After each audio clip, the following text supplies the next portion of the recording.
Thanks for staying with us at STL Live. I'm Sarah Thompson, and today we're learning about the new SIUE Esports Arena. And joining me now, our club sports coordinator, Phil Leyerer, and student David Sisak. Thank you both for being here. So I love this. I'm excited about this, right? Because my son is quite young, but he's into Minecraft, all of that stuff. I am now learning that you can be in college, be a student. You're a psychology student, and when you're not studying psychology, you are at the arena now. Yes. So tell me about your club. You even brought your jersey here, and Phil, we'll get into kind of how everything is set up, but just how did you esports has been a big thing for you even before college? Yes, absolutely. And I actually started competing around sophomore year of high school, and I went to high school in the St. Louis area, and I actually met the former esports president of SIUE, of the esports club, and it was really interesting because he absolutely destroyed me, and that's kind of how we met. But he told me about the club, and like, oh, we're growing, we're gonna have an arena, you're gonna be able to compete and get better. And I was just like, oh, this is awesome, this is such a great opportunity. So I actually ended up coming to SIUE strictly because they had an esports program, because I have a space that now supports my interests, and also I can go to school at the same time and get my degree. Wow, and you are on, let's take a look at your jersey. This is the jersey, right? This is the jersey. Yeah. Esports Club, wow. And then you're on the back. You can see my tag. I go by Flash when I compete in Super Smash Brothers, and that's what people call me. It's kind of interesting. You're like living this double life almost. Well, now we know who this is. Flash, everyone. Now we know. Yeah.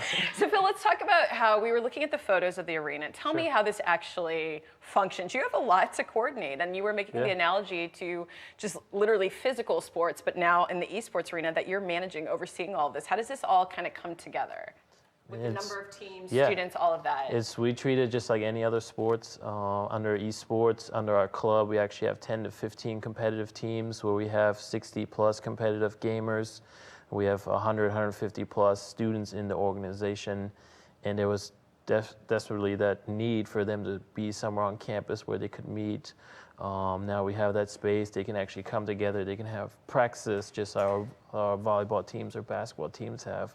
We have a space where we can now host competitions against other universities, because mostly everything is online, but games like Smash Brothers, what David plays, is a console game where they actually need space to meet physically and play each other.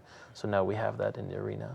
So how will this work? I mean, we're looking at this footage. So for the next school year, semester, if somebody wants to join, is there a limit? I mean, do you just continue to multiply the number of teams? Is that how it's going to work? As long as there's interest and people are willing to show up and practice, then they can come. And they can come. And so tell me, and again, this is completely dating me, but which specific games are we talking about here? I mean, I alluded to a young child earlier with Minecraft, but what kind of stuff are your teams playing? The most popular one is League of Legends. That's probably the biggest esports game right now. So we have League of Legends, Overwatch, Counter-Strike, Super Smash Brothers, Rocket League. Our Hearthstone team actually just in the top 4 in the nation out of 100 or 300 plus universities, so they got a free trip down to Florida for nationals. So it's pretty big, but yeah, it's about 10-ish games depending on student interest each semester. As I wanted to ask you, as a student, you're focused on the one hand, there's your academics and where you're going to go professionally, psychology, and wanting to be a psychologist or a therapist. But then what you're doing in your social life is equally important when you're having that undergraduate or graduate experience. And so talk about how this has really completed that other side of your SIU experience for you.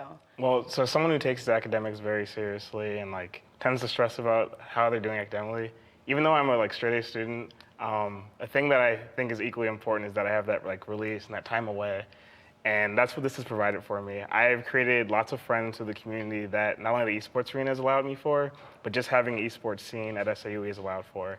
I have a group of friends who every Sunday we go out to Denny's after we go to a tournament, and it's just it's the thing I look forward to. It's how I get through my week, pretty much. It's really neat. And yeah, I know you're probably going to have a lot more work to do as soon as people keep hearing about this. But I think this is so neat. I really appreciate your time coming in today, too. So thank you both. And we have that information there for you on the screen. If you want to learn more about the esports arena, you can check it out. Go to siue.edu/esports. It's going to be a listing of all the different teams and games, how it all sort of functions. And if you have any questions, you can follow the information that's on the website. But again, siue.edu/esports. Well, there's more STL Live right after this. Please stay with us.